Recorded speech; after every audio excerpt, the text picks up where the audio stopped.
disobedience. Law never made men more just, and, by means of their respect for it, even the well-disposed are daily made the agents of injustice. A common and natural result of an undue respect for law is that you may see a file of soldiers, colonel, captain, privates and all, marching in admirable order over hills to the wars, against their wills, indeed, against their common sense and consciences. They have no doubt that it is a damnable business in which they are concerned. They are all peaceably inclined. Now, what are they? Men at all? Or small movable forts at the service of some unscrupulous man in power? The mass of men serve the state thus, not as men mainly, but as machines, with their bodies. They are the standing army. In most cases, there is no free exercise whatever of the judgment or of the moral sense, but they put themselves on a level with wood and earth and stones. And wooden men can perhaps be manufactured that will serve the purpose as well. Such people command no more respect than men of straw or a lump of dirt. They have the same sort of worth only as horses and dogs. Yet, such as these are commonly considered good citizens. Henry David Thoreau, from Civil Disobedience. Many of the abominable problems in the world are the result of obedience. In our personal lives, in the media, we cry and moan and blame our leaders for the problems of the world. We shift responsibility to them. But are they solely responsible? What about the thousands and millions who are actually carrying out their orders? These people are the ones actually doing the terrible things that their leaders want done. These people have abandoned their conscience and have abandoned their responsibility. Can such people be considered adult human beings at all? Or are they still children or dogs, dutifully obeying their master parent? Think of the American soldiers currently in Iraq. In the end, it is not George Bush who is pulling the trigger or dropping the bombs or torturing the prisoners. He merely gives the orders, orders which no particular man or woman must follow. For, while they might be discharged or put in prison for refusing an order, no one will be hurt or killed for doing so. Isn't Thoreau correct? Aren't our true heroes the ones who disobey unjust laws? Aren't the true heroes the ones who follow their conscience?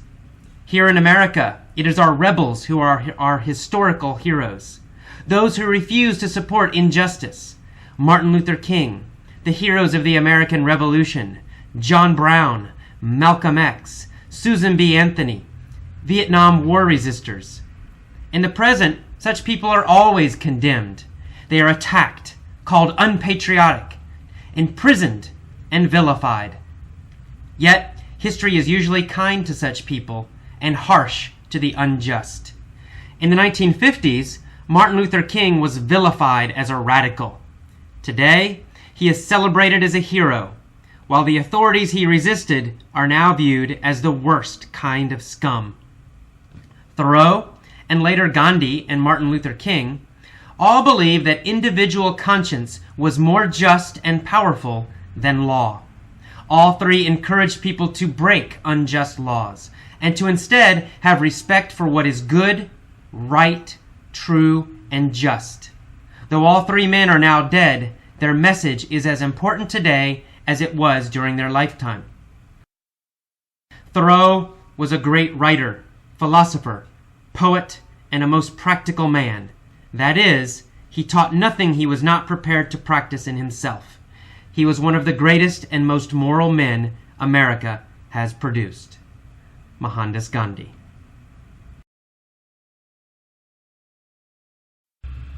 Hello, and welcome to the Effortless English vocabulary for disobedience. Okay, I'm going to talk about the word just. Just is an important word. It's a different meaning than the word just when you say, I just want to go to sleep. In that case, just means only, right? I only want to go to sleep. But in this case, in this article, just means good or fair. It comes from the word justice. Okay, so it means goodness or to be good, fair, correct. That's what just means. All right. A little bit later, I use the first paragraph, Thoreau, in the Thoreau quote, I use the word admirable, or he uses the word admirable. Admirable means should be admired.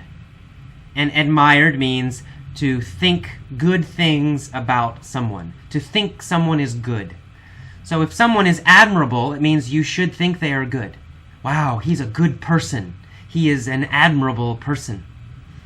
All right, I use the phrase against their wills, or against your will, or against his will. Against your will means against your choice. It means you do something, but you don't want to do it. Maybe you must do it, but it's against your will. You don't really want to. All right, we use there's a word here, conscience. Conscience, in this case with a C, S-C-I-E-N-C-E. Your conscience is your feeling for right and wrong. What is right and what is wrong. It's how you decide. If you think, oh no, this is bad, this is good. That's your conscience. If you say, he has a strong conscience, it means he always thinks about what is right and what is wrong. He never wants to hurt people. That's conscience. All right, the end of that first paragraph, you'll see the word unscrupulous. An unscrupulous man in power. Unscrupulous, we use it to describe people usually, maybe a company. And unscrupulous means you don't care about right or wrong. It means you do not have a conscience. You only care about power. That's all you care about. Unscrupulous. All right. The next paragraph, you'll see the phrase the state. The is important here. The state means the country or the nation. All right. In the next sentence, you'll see the phrase standing army. A standing army is a permanent army. It means an army that's always ready. So America has a standing army. It's a professional army. It's not temporary. All right. You'll see the word manufactured in that paragraph. Manufactured means made. The verb to manufacture means to make something. All right. You'll see the phrase lump of dirt.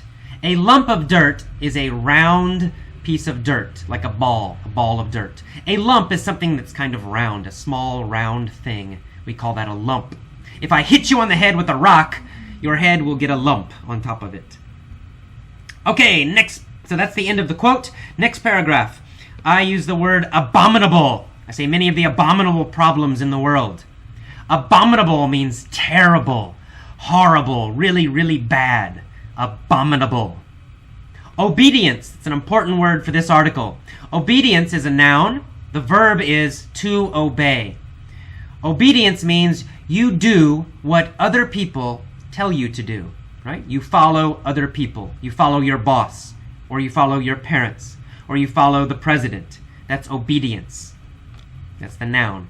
If the action is actually called to obey, right? Obey. All right, the next sentence, I use the word moan. Moan is this sound. Oh, oh. It's a sound you make when you're hurt. If you're hurt, oh, oh. And it also sometimes has the idea of criticizing someone, right? Oh, he's terrible. Oh, she's horrible. She's bad. You're moaning. Okay. I use the word solely in that paragraph. Solely responsible. It means only responsible, right? Solely means only. And at the end of that paragraph, I use the word abandoned. These people have abandoned their conscience. To abandon something means to leave it forever, or to get rid of it. If a mother, abandons her children, she takes her children, she puts them somewhere, and she goes away. She never sees her children again. She has abandoned her children. All right, next page of the learning guide. You'll see the word soldiers. Of course, a soldier is someone in the army, an army man or army woman. Talk about pulling the trigger. The trigger is part of a gun. It's the part you pull. You pull the trigger, that little piece of metal, and then the gun shoots. I use the word torturing. It comes from the verb to torture. To torture is to hurt someone. You try to hurt someone. But it means to hurt someone who has no power. They're helpless, maybe a prisoner or a child or something. So you hurt them, you hit them, you beat them, you do terrible things to them. That's called torture. It's a noun or a verb. All right, and then at the end of that part, at the end of that paragraph, I use the verb to refuse an order. To refuse something means to say no. Someone asks you to do something or tells you to do something, but you say, no, I won't do it. That means you're refusing, right? I refuse. I will not do it. So refuse is a little bit like a word in the next paragraph, which is disobey. Disobey, it has a similar meaning, a close meaning. It means, disobey means not obey. Do not do what someone tells you to do. You do not follow orders. And you'll see the word unjust. Unjust is the opposite of just. So unjust means bad. An unjust law is a bad law. It's a law that hurts people. So Thoreau and Gandhi and Martin Luther King, they all said, disobey unjust laws. Do not follow bad laws. Okay, and these people were rebels. You'll see in the same paragraph the word rebels. A rebel is a person who fights the government. They go against the government. Martin Luther King was a rebel. Gandhi was a rebel. Many famous people were rebels. They fought against a government at some time. All right, at the end of that same paragraph, you see the phrase Vietnam War resistors. A resistor is a person who resists. Okay, of course. And to resist, the verb means, it's a little bit like refuse, but it has the idea of going against something, fighting against something, or trying to stop something. So a Vietnam War resistor is a person who tried to stop the Vietnam War. An Iraq War resistor is someone who is trying to stop the Iraq War. Next paragraph. I say that these people, Martin Luther King, Gandhi, Thoreau, they are always condemned in the present, means during their life. People condemn them. To condemn means to criticize, to say very bad things about someone, to blame them, to say they are wrong, right? So when Gandhi was alive, many British people, especially the government, they said, he's bad, Gandhi's terrible. The same thing, Martin Luther King. Many people in the 1950s, they said, Martin Luther King is a bad guy, he's terrible. All right.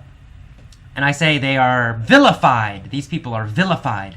To vilify someone is to describe them as being evil. You say they are evil, terrible people. That's vilify. So Martin Luther King was vilified during his life. Gandhi was vilified by some people. Thoreau also. All right. I say during the 1950s, Martin Luther King was vilified as a radical. A radical is someone who wants very big changes. They want to change a lot of things, especially the government. Now it has a little bit of a negative meaning, and it has the idea of someone who might be violent. Of course, Martin Luther King was not violent, and so, was he a radical? I don't know. He did want big changes, but he was not violent. So a radical, someone who wants big changes. All right, and then I say, next paragraph, the authorities he resisted are now viewed as scum. The authorities, you need the or the in front. If those two together usually it means the government. It means people with power, the authorities.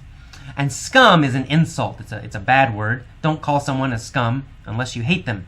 A scum is a low-class person, a really bad person. Maybe a criminal, maybe someone with no education who's very terrible, bad person. Scum.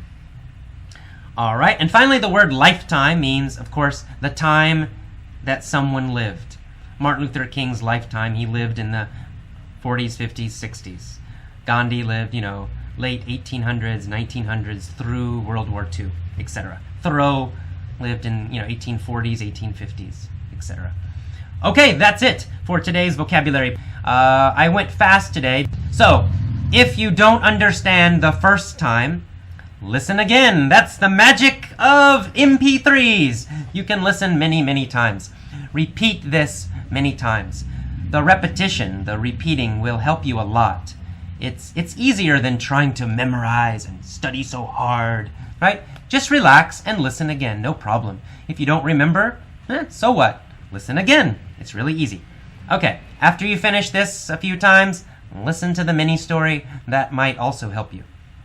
Okay, see you next time. Bye-bye.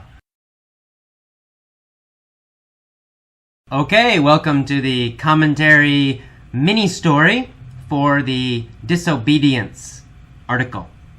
The mini stories are just silly, funny little stories to help you practice and remember the new vocabulary, some of the new vocabulary from the article, so that you hear these new words in a little bit different way, different sentences, and hopefully this will help you to remember them.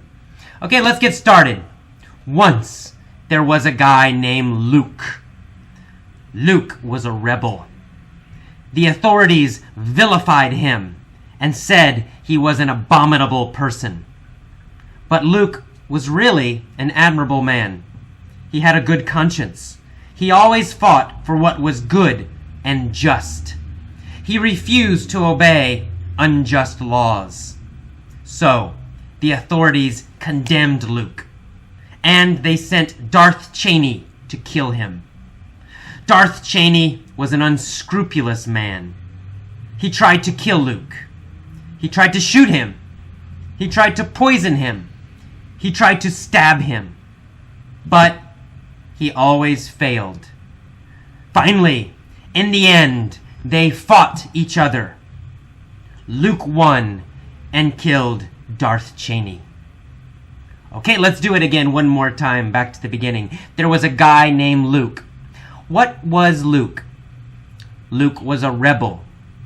So did Luke work for the government? No, he did not.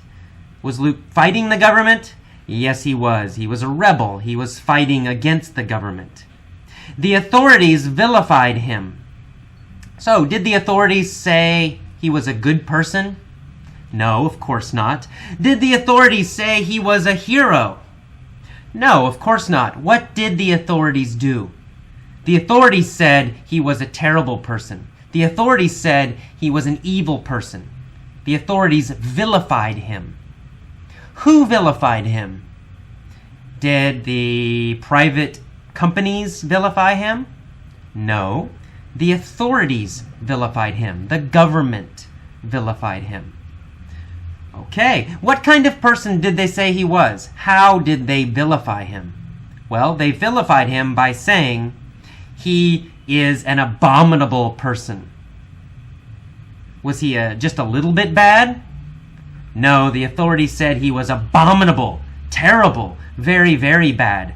The authorities said, Luke is an abominable person. He's a monster. He is horrible. He is evil. He's abominable. Was Luke really an abominable person? No, Luke was not really an abominable person. Luke was an admirable person. Was he a good man? Yes, he was a good man. Should we respect Luke? Should we admire Luke? Yes, of course, we should respect and admire Luke. Why? Because he's an admirable man. Why is he an admirable man? Well, he's admirable because he has a good conscience. Does he try to do what is good? Yes, he always tries to do what is good. Does he do bad things? Does he do evil things? No, Luke has a good conscience. He always thinks about what is right and what is wrong. And he always chooses to do the right thing, the good thing. So Luke has a good conscience, a very good conscience. That's why he's admirable. All right, what kind of things does Luke fight for? What does he want to do? What does he want to help? Well, he always fights for what is good and just. He wants justice. He wants fairness. He wants everyone to be treated very nicely by the government. He wants the government to help everybody, not just the people with power. So he wants justice. He wants to fight for justice. He wants the government to be just. Very good. Will Luke disobey the government? Yes, he disobeys the government. Does he always disobey the government? No, not always. He only disobeys unjust laws. Does he disobey just laws? No, he will follow a good law, but he disobeys unjust laws. He refuses to follow unjust laws. He will not follow bad laws. How does he refuse these laws? Well, he just says no. He won't do what the government tells him to do. He refuses. He says, no, I won't do it. It's a bad law. It's unjust. It hurts people. That's why I refuse. So do the authorities understand Luke? Does the government understand Luke? No, they don't understand him. They condemn him. They say, Luke is terrible. He must die. Luke is condemned. They decide he must die because he's very, very bad. So Luke is condemned by the authorities. When they condemn him, do they want to put him in prison? No, they condemn him to death. They decide, they say, Luke must die. So what do? Well, they send Darth Cheney to kill him. What kind of man is Darth Cheney? Is he a good man? No, he's not a good man. Is he a terrible, evil man who loves to hurt people? Well, not really. He's an unscrupulous man. That means he doesn't care about good. He doesn't care about evil. He doesn't care about either one. He only cares about power. He only cares about himself. So he's unscrupulous. Is he a selfish man? Yes, he is. He is very selfish. He only cares about himself. Will he do bad things? Yes, he will do bad things. Will he do good things? Well, if it helps him, he will do good things. He's unscrupulous. He doesn't care about good or bad or evil or justice. He just doesn't care. He only cares about himself and power. He's unscrupulous. So he's unscrupulous. It means he doesn't follow the rules and he doesn't care about good or bad. He tries to kill Luke. He tries to shoot him with a gun. Pow, pow. He tries to poison him, right? Give him poison and so Luke will drink it and die. And he tries to stab him with a knife. Tries, right? Poke him, stab him with a knife. But he's never successful. In the end, what happens? Well, in the end, Luke fights against Darth Cheney, and Luke wins. Is this good? Yes, it's good because Luke is an admirable man. He's a very good man. We admire Luke because he's a good man. He has a good conscience. He always thinks about what is right and what is wrong. What about Darth Cheney? Does he have a good conscience? No, of course not. He has no conscience at all. He is unscrupulous. He's totally unscrupulous. He has zero conscience. No conscience. All right, I'm going to tell the story one more time with not so many questions. All right, there was a guy named Luke. He was a rebel. He's a rebel because he fights against the government. The authorities vilified him and said he was an abominable man. The authorities? Who are the authorities? Well, the authorities are the government, the president, the army, the police. These people, the authorities, vilify Luke. They call him terrible names. They say he's evil. They say he's a villain, a bad guy. All right. What do they say? They say he's an abominable man, a terrible, horrible, evil man, right? So the action, what they're doing is vilifying him, and they're describing him as an abominable man. That's how they vilify him. Is Luke really an abominable man?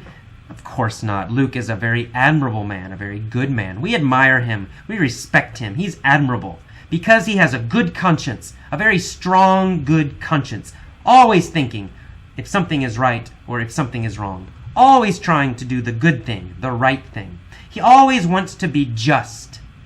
It means he always wants to be fair. He always wants to help people. That's why he's a just person. He wants justice. But Luke has a problem with the government because he refuses to obey unjust laws. He says no. He says, I will not do something bad. I will not obey. I will not follow the bad laws, unjust laws, the bad laws that hurt people. He says, no, I refuse to follow those laws. I refuse to obey. Because he refused to obey, the government was angry. The authorities were very angry. They condemned him. They said, we think he is a bad, terrible person. We decide Luke is evil. Luke is bad. He must die. They condemn Luke. They condemn Luke to die. They send Darth Cheney to kill him. Is Darth Cheney the same as Luke? No. He has no conscience. He doesn't care about right, doesn't care about wrong. He cares about nothing, only power and himself. He's an unscrupulous man. Darth Cheney is totally unscrupulous. He does not care about anything or anyone other than himself. He doesn't care about rules, so he tries to poison Luke. He tries to shoot him with a gun in the back. He tries to stab him with a knife in the back. He's unscrupulous. But none of this works. Darth Cheney always fails, and in the end, admirable Luke, admirable, good, just Luke, Luke, who has a great conscience, finally wins. He fights against Darth Cheney, and he wins. Darth Cheney is killed. It's a happy story because Darth Cheney is unscrupulous, but Luke is a rebel and a hero. He's admirable. Okay, that's it. Listen to this story a couple times. It will help you remember some of these words, and it might help you, it will help you use these words more correctly. So if you read the learning guide a few times, you start to understand some of the words. Then you listen to the article, right? You listen to the first article, Disobedience. You listen to that many times. You start to understand more.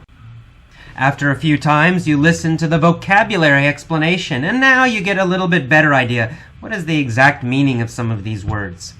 Finally, you listen to the mini story several times, and again, you start to hear these words in a real situation with whole sentences, and you get more of a feeling for how the words are actually used. So all these parts, the learning guide, the article, the vocabulary, and the mini story, they work together. So do all of them, it will help you a lot. And finally, try to write a little bit about this subject in the forums. None of you are doing it, so please try. Okay, I'll see you next time. Good luck with your English learning. Bye-bye.